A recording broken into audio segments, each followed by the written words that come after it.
지금이라고 하는 순간은 정말 짧은 순간이에요. 그것이 앞으로 다가오지만 언젠가 뒤로 가버리죠. 그래서 빠르게 지나가는 것, 화살처럼 빠르게 지나가는 것이 시간이라고 이야기를 합니다. 그런데 이런 시간들 앞에 우리가 늘 하는 말이 있잖아요. 바쁘다, 바쁘다, 바빠. 우리 입에 달고 사는 말입니다. 늘 바쁘다고 이야기를 합니다. 아마 세계 어느 나라 민족보다도 우리나라 사람들이 가장 바쁘게 사는 사람들이 아닐까 그런 생각을 해요. 해외 여행하다가 한국 사람이라는 걸 이렇게 밝히잖아요. 그러면 늘 나 한국말 안다 그러면서 하는 말이 있어요. 빨리빨리. 빨리빨리를 얘기해요. 그러니까 한국 사람들이 어디 가나 늘 뭐 음식점에 가든지 뭐 물건을 사든지 빨리빨리 해달라고 그렇게 이야기를 하는 것 같아요. 그만큼 급하게 산다는 얘기죠. 바쁘게 산다는 얘기입니다. 바쁘게 사는 것이 꼭 나쁜 건 아니에요. 우리나라가 가지고 있는 자원이 없고 조그만 땅덩어리다 보니까 이게 먹고 살려면 바쁘게 살아야 합니다. 바쁜 거, 그래서 장사를 해서 바쁘면 돈 많이 버는 거 아닙니까? 그런데 의미 없이 바쁘게 살 때가 우리에게 참 많습니다. 또 어떤 경우에는 이렇게 바쁘게 살면 저 사람 성공한 사람이다. 저 사람 프로페셔널한 사람이다. 이렇게 사람들이 봐주는 것 때문에 그냥 바쁘게 사는 사람도 있는 것 같아요.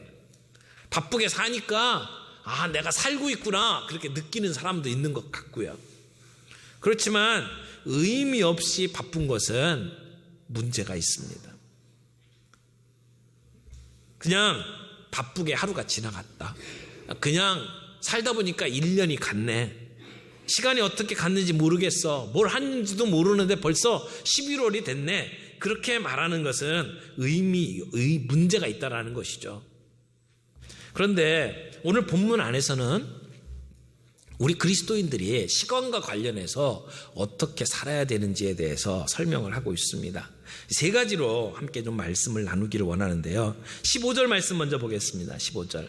그런즉 너희가 어떻게 행할지를 자세히 주의하여 지혜 없는 자 같이 하지 말고 오직 지혜 있는 자 같이 하여. 여기 바울은 지혜 없는 자와 지혜 있는 자를 구별하면서 지혜 있는 자 같이 살라고 이야기를 합니다. 그래서 첫 번째 나누고 싶은 것은 지혜 있는 자 같이 행하라 하는 말씀입니다. 지혜 있는 자는 내가 지금 어떻게 살고 있는지를 늘 지켜보는 사람입니다. 살펴보는 사람입니다.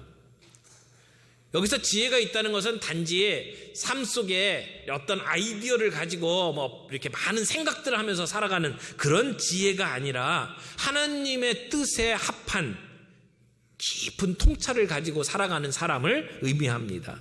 그래서 자신의 삶을 하나님의 뜻에 비춰보면서 사는 사람이죠. 지혜 있는 사람은 늘 하나님의 뜻과 내 삶을 이렇게 대조해 가면서 살아갑니다. 그러나 지혜가 없는 사람은 하나님의 뜻과 계획은 관심을 갖지 못합니다. 이해를 못합니다. 그래서 자기 스스로 지혜롭다고 착각합니다. 그럼 자기의 삶에 대해서 진지하게 돌아볼 수 있는 여유가 없게 되죠. 성도들은, 하나님의 사람들은 자기 자신의 삶을 주의 깊게 살펴보아야 합니다. 특별히 이렇게 어떤 시간이 주어지면, 연말이 되고 한 해를 마무리할 때가 되면 우리는 늘 자신의 삶을 지켜보면서 살펴볼 필요가 있습니다. 그래서 우리가 바른 길로 가고 있느냐 한번 생각해 봐야 합니다. 여러분, 열심히 살고 빠르게 가는 것, 그것도 중요하지만 그러나 더 중요한 게 있습니다. 어디로 가느냐라고 하는 것입니다. 어디로 가길래 그렇게 빨리빨리 힘들게 가느냐는 거죠. 바쁘게 사느냐. 우리 인생은 바쁘게 살아봤자 가는 종착점이 다 똑같습니다. 무덤입니다. 그럼 뭐 이렇게 빨리 가려고 하나요? 여러분, 우리가 어디로 가고 있는지 방향을 분명하게 알고 달려갔으면 좋겠습니다. 내가 왜 이렇게 바쁘게 사는지 그 이유를 분명하게 알고 살아가는 저와 여러분들이 되기를 바랍니다. 지혜 있는 자는 자신의 삶을 살펴봅니다. 두 번째, 시간을 값을 주고 건져내라. 이 말씀은 16절의 말씀에 근거합니다. 16절 보겠습니다. 세월을 아끼라, 때가 악하니라. 여러분, 우리말 성경에 지금 세월이라고 표현이 되어 있는데, 이 세월이라고 하는 말은 시간이라는 말입니다. 또는 기회라는 말입니다. 그래서 여러분 성경에 이렇게 자세히 살펴보면 그 세월을 아끼라 옆에 숫자, 조그마한 숫자로 2라고 써 있는 성경들이 있을 거예요. 그래서 성경 제일 밑부분에 보면 2하고 헬 했습니다. 그리고 뭐라고 되어 있어요? 기회를 사라. 그러니까 여기서는 번역을 두 가지로 할 수 있는데, 하나는 세월이라고 번역했지만 또 하나는 시간이라고 번역할 수 있고요. 아끼라라고 하는 말은 다른 말로 사라라고 하는 말로도 바꿀 수 있다라는 얘기입니다. 여기 세월이라고 하는 말은 헬라어로 카이로스라는 말로 되어 있습니다. 좀 어려울지 모르겠지만 오늘 헬라어 단어 2개 좀 배워가지고 가십시오. 시간이라고 하는 말을 사용할 때 헬라어로는 2가지로 씁니다. 하나는 카이로스라는 말을 쓰고 하나는 크로노스라는 말을 써요. 어렵나요? 카이로스, 크로노스. 크로노스라고 하는 말은 이 시계를 가리키는 말입니다. 시계에서 이루어지는 시간, 그러니까 하루 24시간, 그렇죠? 한 달 28일부터 31일, 그리고 1년 12개월 365일, 이런 것들을 말할 때 사용하는 시간은 크로노스라고 하는 단어입니다. 그래서 해가 뜨고 지면서 결정되는 시간이죠. 지구가 공전하고 자전하면서 만들어지는 시간, 우리가 이게 시계를 확인하는데 그 시간이 크로노스라고 이야기를 합니다. 그래서 사람들이 어느 때 태어나고 어느 때 죽고, 그래서 나이가 맺히고 이런 것은 다 크로노스죠. 그런데 오늘 여기에 대해 사용한 이 단어는 카이로스라는 단어입니다. 이것은 시간을 가리키는 것이 분명합니다만 약간 의미가 달라요. 시계를 이야기하는 것이 아니라 어떤 목적이 이루어지는 의미 있는 시간을 얘기합니다. 그래서 하나님과의 관계 속에서 이루어지는 어떤 때, 성경에 보면 갈라디아에 때가 참해라는 말이 나오죠. 때가 참해할 때 그 때라는 말이 시간이라는 말이거든요. 시간이 다 됐다, 그런 얘기인데 그때 그 시간은 몇 년, 몇 월, 며칠 이 얘기가 아니고요. 이제 어떤 시점이 됐다는 얘기죠. 예수님께서 이 땅에 올 때가 되었다라고 이야기할 때 때가 참해라고 이야기를 했어요. 그 때가 참해라고 하는 것은 이제 예수님이 오실 수 있도록 하나님이 준비하시는 시간이 다 됐던 얘기거든요. 그래서 말라기 이후에 400년 동안 선지자가 아무도 나타나지 않았어요. 하나님께서 침묵하셨어요. 그 기간 동안에 열강들이 나타나는데 헬라라고 하는 나라가 있고요. 그래서 헬라가 세상을 정복하면서 이 말을 가르쳤습니다. 헬라어를 가르쳐가지고, 그래서 많은 사람들이 헬라어로 서로 이 의사소통이 가능해졌어요. 그래서 이 구약성경도 히브리 말로 돼 있던 구약성경이 헬라어로 번역이 돼서 모든 사람이 성경을 볼 수 있는 준비가 됐던 게 그때입니다. 그런가 하면 한 100여 년 동안 잠시 이스라엘이 독립국가가 됩니다. 그래서 이제는 우리가 이 메시아를 기다리는데 메시아를 만나겠구나, 곧 메시아가 오겠구나라고 사람들이 메시아를 기다리는 마음으로 소망이 가득 차게 되었죠. 그런가 하면 바로 이어서 로마라고 하는 나라가 세상을 정복하면서 길을 뚫습니다. 로마는 어느 곳이나 가면 길을 뚫었어요. 그 길은 단지 세금을 걷어들이기 위한 길이 아니라 하나님께서는 그 길을 복음을 급속도로 전파하는 도구로 사용을 하시죠. 이런 모든 준비가 된 뒤에 하나님께서 예수님을 이 땅에 보내시거든요. 그때 그 시간, 그것은 카이로스예요. 여러분, 우리가 어떤 의미 있는, 정말 우리의 인생에 어떤 의미 있는 시간들을 만납니다. 우리가 아이를 얻게 된 순간 우리의 인생이 달라질 때가 있죠. 어떤 때는 의사를 만났는데 의사가 심각한 이야기를 하죠. 이 병은 심각합니다. 그런 이야기를 듣는 순간 내 인생이 바뀌어요.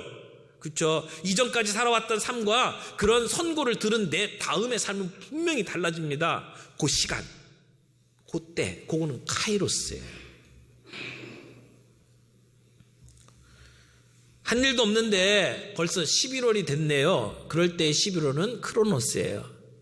근데 내 나이가 60이고 70이고 80이지만 그 숫자는 그냥 그 나이는 숫자에 불과해. 그럴 때 그 나이, 그거는 카이로스예요. 그게 큰 의미가 없는 거예요. 그렇죠? 여러분, 바쁘게 사는 사람들, 그저 의미 없이 바쁘게 살아가는 사람은 크로노스로 살아가는 시간이라고 말을 하지만, 그러나 그 속에서 정말 하나님의 뜻을 붙잡고 의미 있게 살아가는 삶은 카이로스예요. 우리의 세월, 흘러가는 그 세월을 오늘 어떻게 하라고요? 값을 주고 사라고 이야기합니다. 여기 아끼라라고 하는 말은 값을 주고 사라는 말이에요. 어떤 사람을 돈을 주고 구원해낼 때 이 똑같은 단어를 사용합니다. 그래서 이 말을, 시간을, 세월을 구속하라. 이게 뭐 손을 묶어갖고 구속하는 게 아니고 구원해내라. 그런 말로도 이 말씀을 번역할 수 있어요. 여러분, 오늘 우리 이 지혜 있는 자들에게 주시는 말씀, 지혜 있는 사람들에게 주시는 말씀, 어떻게 우리가 지혜롭게 살아야 되느냐? 세월을 구원해내라. 세월을, 돈을 값을 주고 살아도 건져내라고 말씀을 하시는 겁니다. 마치 값을 주고 어떤 물건을 사는 것처럼, 숨겨진 보화나 진주를 사는 것처럼 시간을, 세월을 사야 된다고 이야기를 하는 겁니다. 이게 무슨 말일까요? 하나님께서 주신 시간을 허비하지 말라는 말이죠. 의미 있게 사용해야 된다는 말입니다. 올바르게 사용해야 됩니다. 시간을 제대로 이해하는 사람은 그냥 바쁘게 살아가지 않습니다. 서두르지 않습니다. 하나님의 때를 생각합니다. 여러분, 그런데 16절에 보니까 세월을 아끼라. 그 다음에 뭐라고 그랬죠? 때가 악하니라. 여기 때가 악하니라도 3번을 써놓고요. 밑에 뭐라고 되냐면 그 날들이라고 되어 있어요. 여러분, 우리가 세월을 아껴야 될 이유가 뭐냐? 시간이, 오늘 우리가 살아가고 있는 세상이 악하기 때문이다.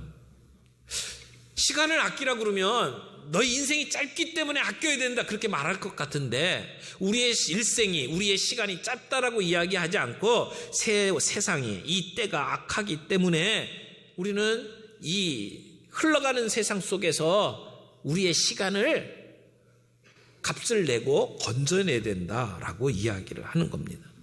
우리의 삶은 제한되어 있는 것 같이 보이지만, 그래서 우리의 인생이 50, 60, 70, 80 제한되어 있는 것 같지만, 그러나 사실은 예수를 믿고 살아가는 우리의 삶은 영원합니다.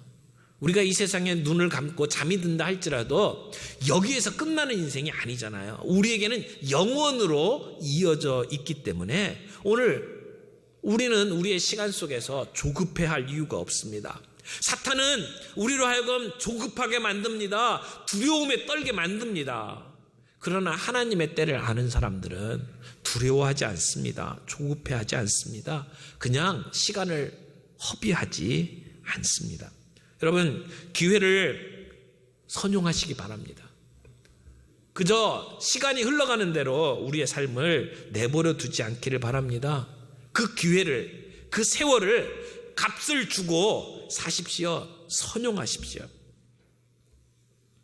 여러분, 우리의 시간을 낭비하지 않으려면 우리는 시간을 꼼꼼하게 살펴볼 필요가 있습니다. 하나님을 의식하면서 우리의 시간을 잘 사용할 수 있도록 준비해야 합니다.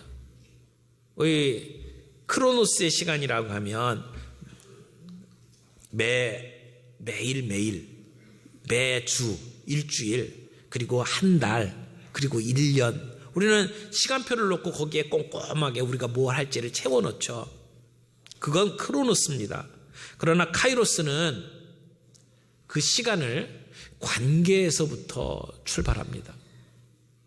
하나님과 나와의 관계에서부터 시작해서 내 가장 사랑하는 가족과 이웃의 관계, 그리고 세상과의 관계로 넓혀가면서 사용하는 시간, 이것이 카이로스의 시간법입니다.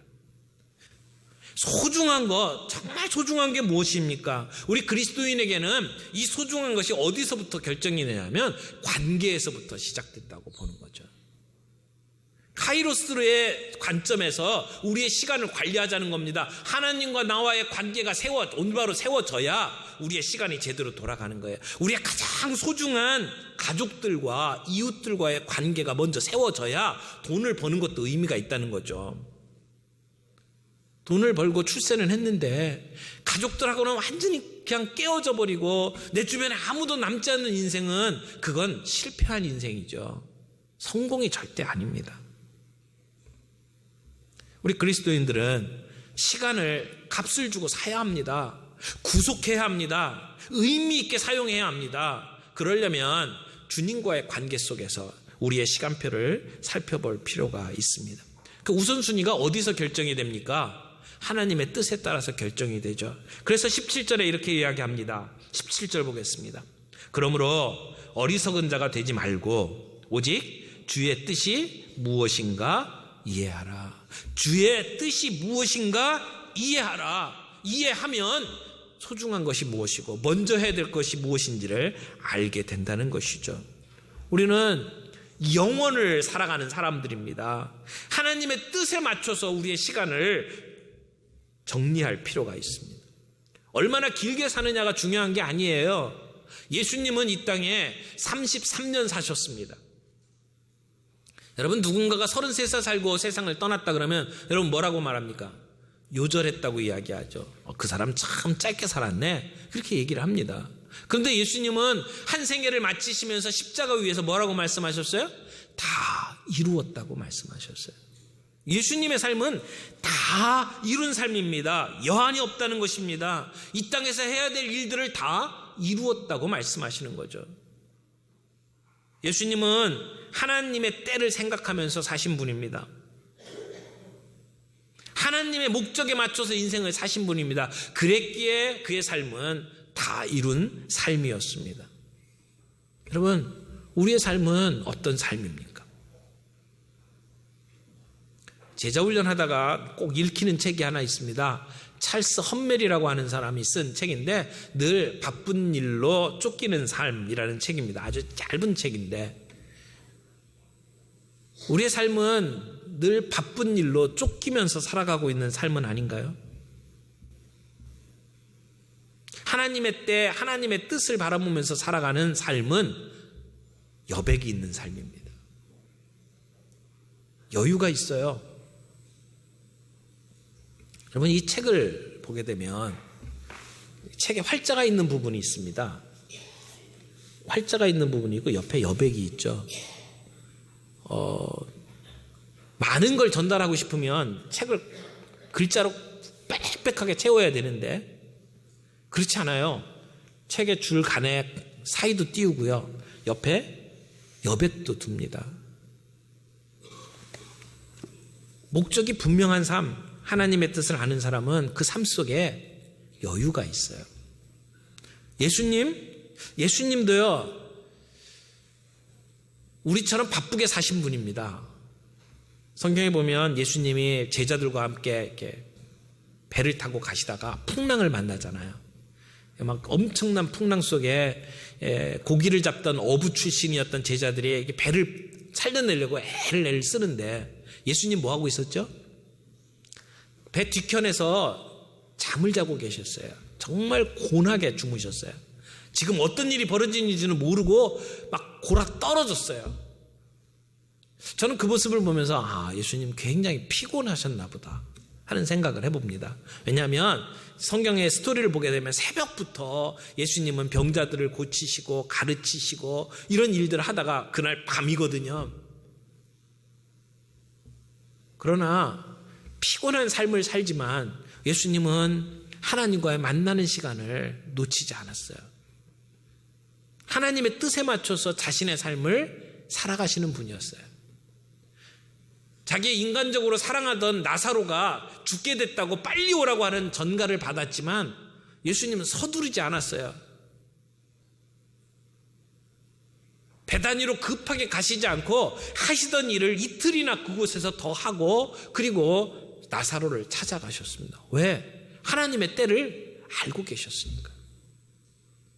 오늘 저희가 하나님의 때를 알면서 살아가는 저와 여러분들이 되길 바랍니다. 그래서 하루의 일과 중에 아침에 짧은 시간이라도 하나님 앞에 엎드려서 내 오늘 할 일들을 아뢰고, 하나님, 이 일 가운데 정말 중요한 일이 뭡니까? 하나님의 뜻이 무엇입니까를 물어보고 하루를 시작하는 것은 정말 중요하다고 생각해요. 새벽 기도에 나오든지 안 나오시든지 간에 여러분의 삶 속에 하나님의 뜻이 무엇인지를 바라보면서 우선순위를 결정하고 하루를 시작하는 사람과 그저 나에게 주어진 대로 바쁘게 살아가는 사람은 인생의 질이 다르다는 겁니다.